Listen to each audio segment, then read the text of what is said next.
નમસ્કાર, આપ જોઈ રહ્યા છો સ્પાર્ક ટુડે ન્યૂઝ. સમાચાર સાવલીથી મળી રહ્યા છે. ચૂંટણીના પ્રક્રિયામાં રોકાયેલ સરકારી કર્મચારીઓ મતદાનથી વંચિત ન રહે તે હેતુથી વડોદરા લોકસભાના સંસદીય વિસ્તાર સાવલીમાં પોલીસ વિભાગના સરકારી કર્મીઓ સહિત અન્ય વિભાગના સરકારી કર્મચારીઓ માટે પોસ્ટલ બેલેટથી મતદાનની પ્રક્રિયા સાવલીના તાલુકા સેવા સદન ખાતે બનાવાયેલા મતદાન સુવિધા કેન્દ્ર ખાતે યોજવામાં આવ્યું હતું. વડોદરા સંસદીય મત વિસ્તારના સાવલીના તાલુકા સેવા સદન ખાતે આગામી 7મી તારીખે લોકસભાની ચૂંટણી યોજાવાની છે. ચૂંટણીની પ્રક્રિયામાં રોકાયેલ પોલીસ વિભાગ સહિત અન્ય વિભાગના સરકારી કર્મચારીઓ મતદાનના મહાપર્વમાં સહભાગી બની શકે તે માટે ચૂંટણી પંચ દ્વારા પોસ્ટલ બેલેટથી મતદાનની પ્રક્રિયાની સુવિધા અપાઈ છે. જે અંતર્ગત પોસ્ટલ બેલેટથી મતદાન કેન્દ્રમાં પોલીસ વિભાગ, હોમગાર્ડ, અન્ય વિભાગ સહિત 707 સરકારી કર્મીઓ માટે મતદાનની પ્રક્રિયા મતદાન સુવિધા કેન્દ્ર ઉપર હાથ ધરાઈ હતી.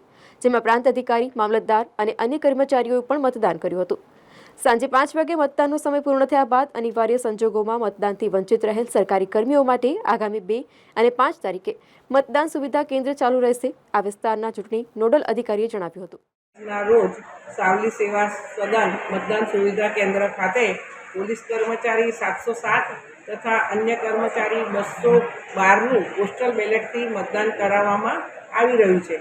તે પૈકી 1 વાગ્યા સુધી 201 પોલીસ તથા 56 અન્ય કર્મચારીઓનું મતદાન થઈ ચૂક્યું છે.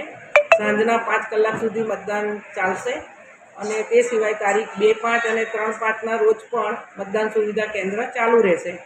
રક્ષાબેન અજયસિંહ સોલંકી, મામલતદાર ડેસર, નોડલ પોસ્ટલ બેલેટના અધિકારી છે.